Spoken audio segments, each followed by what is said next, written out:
The bar was louder than usual that night, one of those places where shadows felt heavier than the smoke clouding the ceiling. Men barked drunken jokes, pool balls cracked like distant gunshots, and neon lights flickered as if they were tired of witnessing the same sins every night. Nothing about the place suggested kindness. Nothing about it suggested heroism, yet a quiet hero was standing right there behind the counter, unnoticed by everyone. Her name was Emily. Most people saw only the surface, a thin woman with a worn-out white button-up, jeans faded from too many double shifts, and a ponytail that tried to hide how exhausted she truly was. She moved like someone who didn't want to take up space. She spoke softly, smiled politely, and disappeared into the chaos as if she wished to be invisible, but invisible people often carry the heaviest stories, and on that night, when a gang of rowdy bikers stomped into the bar with boots that rattled the floor and voices that drowned out music, Emily's hidden story would be dragged into the open in the most brutal way, not because she wanted it, not because she deserved it, but because sometimes fate chooses the quietest person in the room to show the world what true strength looks like. In a single moment of cruelty, the crowd expected to see a victim. Instead, they saw a warrior, and the bar that celebrated loudness would fall silent at the revelation of a truth no one was prepared for. If you believe in courage hidden behind quiet eyes, if you believe that kindness and strength come in unexpected forms, stick with this story. It will stay with you long after the bar lights fade. The bar was alive with noise, a rough, unfiltered blend of drunken laughter, country rock humming from old speakers, glass clinks, and loud arguments about nothing that mattered. It was the type of place where everyone pretended to be tougher than they felt, and where no one looked anyone in the eye long enough to see their truth. Emily moved through that chaos like a ghost, not unnoticed, but unacknowledged. She worked with the precision of someone who had learned long ago that standing out only brought trouble.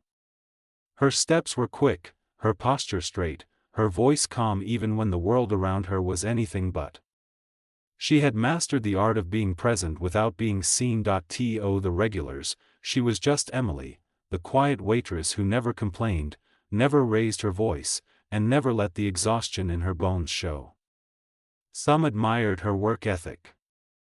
Most barely paid attention. If only they knew, if only they understood the battles she had survived long before she had stepped into this dim, smoke-choked bar. But Emily wasn't the type to tell stories. The things she'd lived through weren't the kind you shared over beer or during slow evenings.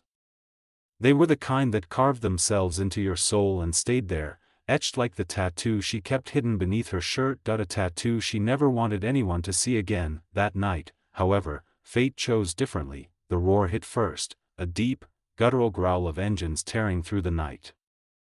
The windows trembled. The floor vibrated. Customers looked up, some excited, some annoyed. Emily froze for half a second, not in fear, but in instinct, the instinct that comes from years of bracing yourself when noise signals danger. The doors swung open and in came a group of bikers, their heavy boots thudding on the floorboards. They were loud, cocksure, and already half drunk. Their jackets were patched with symbols that meant nothing good, and their eyes scanned the bar like predators marking territory. Emily swallowed and went back to work. She hoped, prayed, they wouldn't notice her, but quiet people often become targets simply because they don't fight for attention, and predators sense quiet like sharks sense blood in water. The largest biker, tall, broad, with arms inked from wrist to shoulder, locked eyes on her. His grin was sharp, cruel, and hungry for a reaction. "Hey sweetheart," he slurred. "Smile for me."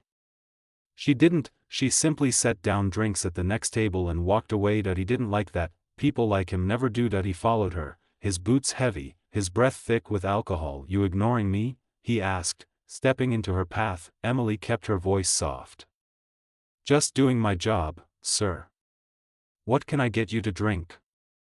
He didn't answer. He just smirked and leaned in closer, as if scenting weakness, but she didn't step back. Something about that made him angrier. "Think you're better than me?" he snarled. "No, sir," she replied calmly. "I just don't want any trouble." The bar had grown quieter around them, people watching, waiting, maybe hoping the scene would turn entertaining. The biker reached out and gripped her shirt, and with a single vicious yank, he tore it open. A wave of gasps swept through the room, someone laughed nervously, someone whispered, "Damn," but then, silence, heavy. Immediate. Absolute, because where everyone expected to see exposed skin, fragility, shame, they saw an emblem, bold, sharp-lined, untouched by time, the United States Marine Corps tattooed. A symbol you don't wear unless you've earned it through blood, grit, and a courage that most men in that room couldn't imagine. The biker froze, his expression twisted, not in triumph, but in shock. His hand trembled where he held the torn fabric. Emily didn't flinch, she simply looked at him, calm, steady, unbroken. Someone whispered, "She's a Marine," another muttered, "Oh hell." Men who had laughed now lowered their heads, men who thought themselves fearless now felt something unfamiliar creeping across their skin. Shame. The biker stepped back like he'd touched fire. I didn't know," he stuttered. "You didn't need to," Emily said quietly, buttoning what remained of her shirt, her voice steady and without anger. "Respect isn't given because of a tattoo. It's given because we're all human." That hit harder than any punch. She walked away, shoulders straight, breathing slow and controlled, the same way she had walked through enemy fire years ago. No one spoke for a long moment. It was the kind of silence that forces a man to face who he really is. The biker left the bar, his gang followed without a word. No one ever saw him there again. And the days that followed, the story spread, first in whispers, then in awe-filled retellings. Customers who never looked twice at Emily now stood a little straighter when she passed. They thanked her softly. They tipped a little more generously. They spoke to her with respect instead of dismissal, but Emily didn't bask in any of it. She didn't want attention. Didn't want praise. She went back to work as if nothing had happened, pouring drinks, wiping tables, and keeping her quiet world in order. Because she knew something they didn't: strength isn't loud, strength isn't violent, strength is surviving your past and still choosing to be gentle. She had enlisted in the Marines at 19, not out of pride, but out of desperation. Poverty had been her first battlefield. War had been her second. She had lost friends, family in uniform, she had survived nights she didn't want to remember. She returned home with invisible wounds she didn't know how to treat. Working at the bar wasn't just a job. It was how she kept her mind occupied, how she avoided the memories that clawed at her in the quiet. But even with her own pain, Emily never stopped being kind.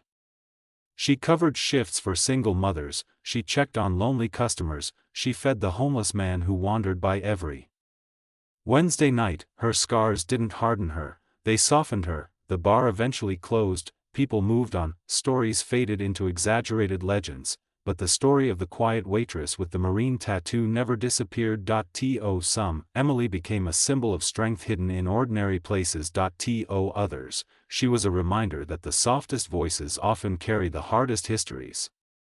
And to those who truly knew her, she became living proof that you never know the battles someone has fought before you. Judge them.